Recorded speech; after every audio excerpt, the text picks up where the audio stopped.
पिछले एपिसोड में हमने देखा था कि टिंगर उसी इमॉर्टल स्वॉर्ड को समन कर रही थी ताकि 4 इमॉर्टल स्वॉर्ड का इस्तेमाल करते हुए वो जो ज़ाविये की जो बॉडी है उसको रिकवर कर सके। उसके बाद ज़ाविये पूरी तरह से ठीक हो जाएगा। लेकिन जैसे ही इमॉर्टल स्वॉर्ड की भनक बाकी सारे लोगों को लगी थी वो सभी वहां पर पहुंच जाते हैं ताकि टिंगर से उसकी इमॉर्टल स्वॉर्ड को हासिल कर सके। टिंगर ऐसा होने तो नहीं देना चाह रही थी, लेकिन वो लोग बहुत ज्यादा थे और उसमें से एक एल्डर भी था जो कैसे भी करके उस इमॉर्टल स्वॉर्ड को लेना चाह रहा था। तो वो टिंगर पे कई सारे अटैक कर देता है जिस वजह से टिंगर की हालत खराब होने लग जाती है। वो यहाँ पर जैसे तैसे ज़ाविये को चारों इमॉर्टल स्वॉर्ड की मदद से ठीक तो कर देती है, लेकिन उसके ऊपर जो अटैक लग गया था उससे उसकी जान जाने वाली थी, जिस चीज को ज़ाविये बर्दाश्त ही नहीं कर पाता। जिसके बाद यहाँ से ये एपिसोड शुरू होता है। तो इस एपिसोड की शुरुआत में टिंगर वहाँ से जमीन पे गिरते जा रही थी अटैक लगने की वजह से। वर्डर तो इस चीज को देखकर बहुत ज्यादा खुश हो गया था कि अच्छा हुआ, मुझे पता ही था कि ये मेरे सामने कुछ नहीं कर पाएगी और देखो मैंने इसको यहाँ पर हरा भी दिया। वो एक और जोरदार अटैक टिंगर के ऊपर करने वाला था, लेकिन तभी वहां पर ज़ाविये उसके पास पहुंच जाता है और टिंगर को पकड़ने की कोशिश कर रहा था ताकि वो उसको गिरने से बचा ले। लेकिन ज़ाविये स्पिरिट फॉर्म में था और टिंगर जो थी वो अपने फिजिकल फॉर्म में थी, इसलिए वो उसको पकड़ ही नहीं पाता। दूर खड़ा वांग ये सारी चीजें देखकर बहुत ज्यादा उदास हो गया था। उसको यहाँ पर लाइफ और डेथ की अच्छे से अंडरस्टैंडिंग होने लग जाती है कि जिंदगी और मौत तो यहाँ पर लिखी होती है, लेकिन ये जो किस्मत होती है वो बीच में बहुत बड़ा खेल खेल जाती है। जीना और मरना कोई भी कंट्रोल नहीं कर सकता, लेकिन कब कौन मर जाएगा यही सबसे बड़ी मुसीबत हो जाती है जिसको लोग बर्दाश्त नहीं कर पाते। ज़ाविये यहाँ पर टिंगर की बात कही हुई को याद कर रहा था कि टिंगर ने उसे कहा था मेरा नाम टिंगर नहीं है, लेकिन जो तुमने मुझे टिंगर नाम दिया है ना वो मुझे बहुत ज्यादा पसंद है। टिंगर की हर बातें ज़ाविये को यहाँ पर याद आ रही थी। वो उससे कहता है कि जब मैं जिंदा था तो तुम मर रही थी, लेकिन जब तुम जिंदा हुई तो मैं मरने लगा, लेकिन उसके बाद फिर से तुमने अपनी जान पर खेलकर मुझे बचा लिया और आज देखो वही चीज वापस से हो गई जिस चीज की पहले शुरुआत हुई थी। तुम मर रही हो और मैं जिंदा हूँ। आखिर इतना बेकार और इतना घटिया से खेल किस्मत मेरे साथ क्यों खेल रही है? क्या इसी तरह की किस्मत हमारी लिख कर आए हुए थे कि हम दोनों? वांग ने जैसे यहाँ पर लाइफ और डेथ की अंडरस्टैंडिंग को हासिल किया था, उसका जो लाइफ और डेथ का आर्टिस्टिक कंसेप्शन होता है उसकी पावर इंक्रीज होने लग जाती है, क्योंकि जितना अच्छे से वांग अपने लाइफ और डेथ को अंडरस्टैंड करेगा उसका जो आर्टिस्टिक कंसेप्शन है वो उतना ही ज्यादा स्ट्रॉन्ग होता जाएगा। उसको वो बंदा भी याद आता है, डार्क सोल सेक्ट वाला एल्डर जिसने ब्लड टेरिटरी के ऊपर हमला करने के लिए अपनी जान तक के गवा दी थी।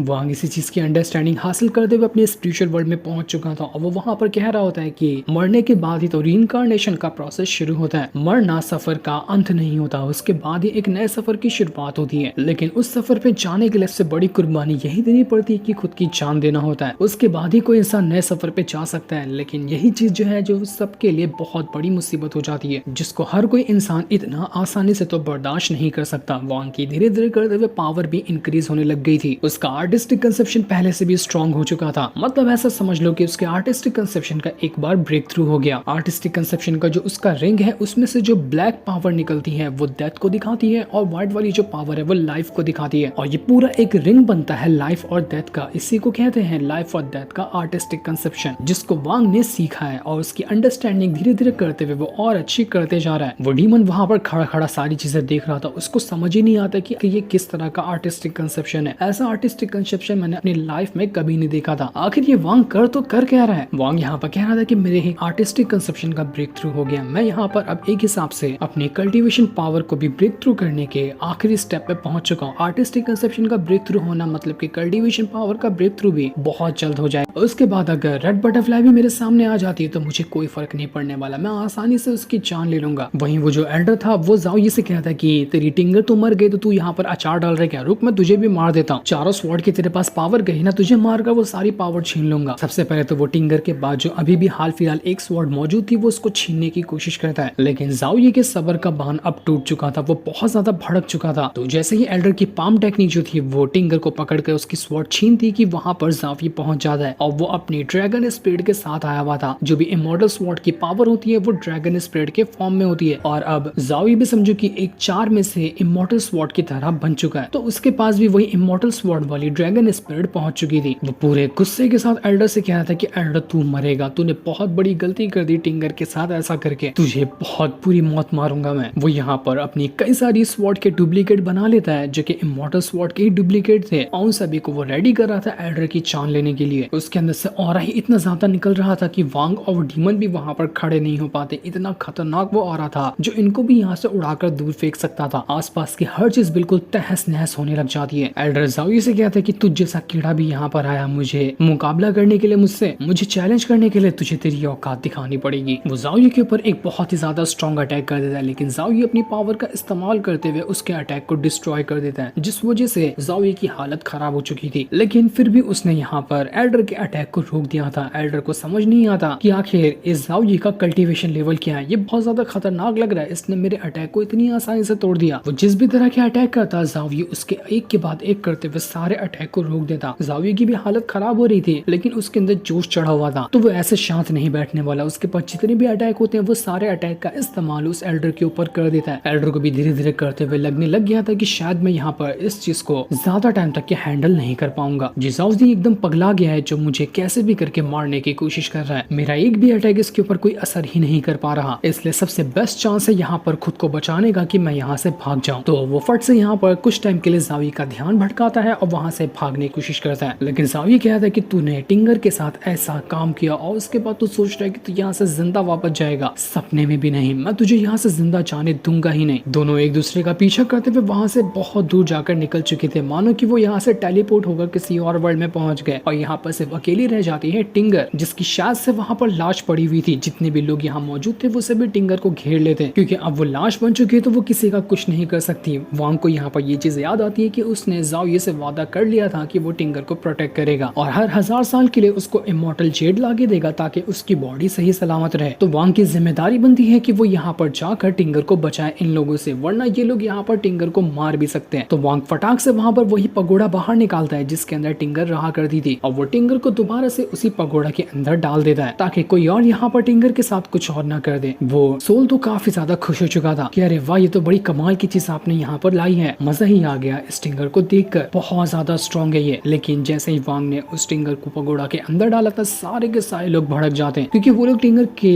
लिए ही यहाँ पर आए हुए थे, लेकिन टिंगर को तो वांग ने अपने पास रख लिया। वहाँ पर अलग अलग सेट के भी लोग मौजूद थे, तो उनमें से एक सेट का जो एल्डर होता है वो वांग से कहना होता है कि देखो, यहाँ पर बहुत लोग हैं जो तुम्हें मारना चाहेंगे ताकि तुम्हारे पास से वो इमॉर्टल स्वॉर्ड छीन सके, जिसको टिंगर के साथ तुमने अपने पास रख लिया है। लेकिन अगर तुम मुझे यहाँ पर एक इमॉर्टल स्वॉर्ड देते हो ना, तब मैं यहाँ पर गारंटी लेता हूँ कि मैं तुम्हें बचाऊंगा और कोई भी तुम्हारा यहाँ पर कुछ बिगाड़ नहीं सकता। उसी का देखा देखिए अब बाकी के जितने भी सेक्ट वाले थे वो सभी यहाँ पर वांग को मिलकर एक एक ऑफर देना शुरू कर देते हैं। कोई एक स्वॉर्ड के बदले वांग को प्रोटेक्ट करने की बात कर रहा था, तो वो उसको कोई और अलग अलग तरह के गिफ्ट देने की बात कर रहा था कि तुम मुझे एक इमॉर्टल स्वॉर्ड दो, उसके बदले जो चाहिए हम तुम्हें वो देने के लिए तैयार है। वांग यहाँ पर उन दोनों जो सेक्ट वाले थे वांग को ऑफर दे रहे थे, उनको देख कर कहता है कि इनमें से तो ज्यादातर लोग हाई लेवल के कल्टीवेटर नहीं है और 2-4 ही लोग यहाँ पर सेट से आए हुए हैं। अगर इतने सारे लोगों से मुकाबला हुआ तो ये लोग कुछ नहीं करने वाले, यहाँ पर बहुत जल्दी मारे जाएंगे। तो मुझे नहीं लगता कि इनको इमॉर्टल स्वॉर्ड देकर कोई भी फायदा होने वाला है। तभी एक दूसरे सेट का एल्डर पहुंच जाता है, जो यहाँ पर बातचीत करने के लिए नहीं, सीधा वांग को मारकर उससे वो इमॉर्टल स्वॉर्ड छीनने आया था। वो एक बहुत ही ज्यादा स्ट्रॉन्ग वाला अटैक रेडी कर लेता है ताकि वांग की जान ले सके। वांग कह रहा था कि अगर तू मुझे इज्जत देता तो मैं तुझे इज्जत देता, लेकिन तूने यहाँ पर मेरी इज्जत नहीं की और सीधा यहाँ पर फाइट करने के लिए पहुंच गया, इसकी सजा तुझे मिलकर रहेगी। तो वांग यहाँ पर अपने लाइफ और डेथ के आर्टिस्टिक कंसेप्शन की पावर का इस्तेमाल करता है और एक खतरनाक वाला अटैक उस एल्डर के ऊपर कर देता है। शुरुआत में जितने भी लोग थे उनको सिर्फ यहाँ पर वांग की कल्टीवेशन पावर दिखाई दे रही थी, जो कि ट्रांसफॉर्मेशन ऑफ गॉड लेवल के अर्ली स्टेज पे थी। तो वो लोग कह रहे थे कि ये बच्चा ट्रांसफॉर्मेशन ऑफ गॉड के अर्ली स्टेज वाला हमको धमकी देने के लिए आया हुआ है, लगता है ये अपनी औकात भूल रहा है। लेकिन जब यहाँ पर वांग ने अपनी आर्टिस्टिक कंसेप्शन की पावर को एक्टिवेट किया था, वहाँ पर धमाका हो जाता है। पूरा आसपास का माहौल ही एकदम बदल चुका था। जितने भी लोग वहाँ पर खड़े थे वो सब लोग हिल जाते हैं जैसे इस आर्टिस्टिक कंसेप्शन की पावर को देखकर। और जो एल्डर वांग के ऊपर अटैक करने आया था वो तो उसी आर्टिस्टिक कंसेप्शन के अंदर ही जाकर फंस जाता है। उसको समझ ही नहीं आ रहा था कि मैं कहाँ पर आकर फंस गया और यहाँ से बाहर कैसे निकलूं। लेकिन तब भी वो यहाँ पर अपनी बहुत ज्यादा पावर का इस्तेमाल करते हुए 2 बंदों की स्पिरिट को यहाँ पर लेकर आ जाता है, जिसके सामने वो झुककर ग्रीट कर रहा था, मानो कि वो दोनों बंदों की स्पिरिट आई है वो उसके सीनियर हो। ये दोनों जो स्पिरिट यहाँ पर आई थी वो वांग से कहती है कि तुझे क्या लगता है कि तेरा आर्टिस्टिक कंसेप्शन हमसे ज्यादा पावरफुल है? नहीं, ऐसा नहीं हो सकता, हम तुम्हें दिखाते कि हमारा आर्टिस्टिक कंसेप्शन कितना स्ट्रॉन्ग है। लेकिन वांग को इससे कोई फर्क नहीं पड़ रहा था। वो वापस से अपने आर्टिस्टिक कंसेप्शन की मदद से उन दोनों स्पिरिट के ऊपर अटैक कर देता है। वो अटैक इतना ज्यादा खतरनाक था कि वो स्पिरिट भी यहाँ पर कुछ नहीं कर पाती। डीमन भी हैरान रह चुका था कि आखिर यहाँ पर हो क्या रहा है, वांग के पास कितना खतरनाक अटैक है, इसके बारे में कोई सोच तक नहीं सकता। बहुत ही बढ़िया वाला इसने अटैक किया। वांग यहाँ पर शुरुआत में जो उसने अटैक किया था वो लाइफ वाला अटैक किया था, लेकिन अब जो वो अटैक करने की तैयारी करता है वो डेथ वाला, मतलब कि ब्लैक कलर की जो पावर है वो वाला अटैक करने को रेडी कर देता है, जिस वजह से पूरा वहां पर एक बड़ी सी पेंटिंग जैसी चीज आ चुकी थी, जिसमें से आधा लाइफ बना हुआ था और आधा डेथ बना हुआ था। जैसे ही वांग ने इस चीज को इसको एक्टिवेट किया था, जो डेथ की तरफ की जो पावर थी वो बाहर निकल कर आने लगती है और डेथ वाली पावर इतनी खतरनाक थी कि कोई ढंग से उसको देख तक नहीं पाता। सभी लोगों की हवा टाइट हो चुकी थी कि आखिर ये क्या चीज है, इस पेंटिंग को तो हम ढंग से देख तक नहीं पा रहे, इसके अंदर कितनी खतरनाक पावर है। लेकिन वांग अभी यहाँ पर इस डेथ वाली पावर का इस्तेमाल करते हुए कैसे उन सभी की धज्जियां उड़ाएगा ये अभी हमें नहीं बताया जाता। ये नेक्स्ट एपिसोड में पता चलेगा जो कमाल का होगा। तब तक के लिए थैंक्स।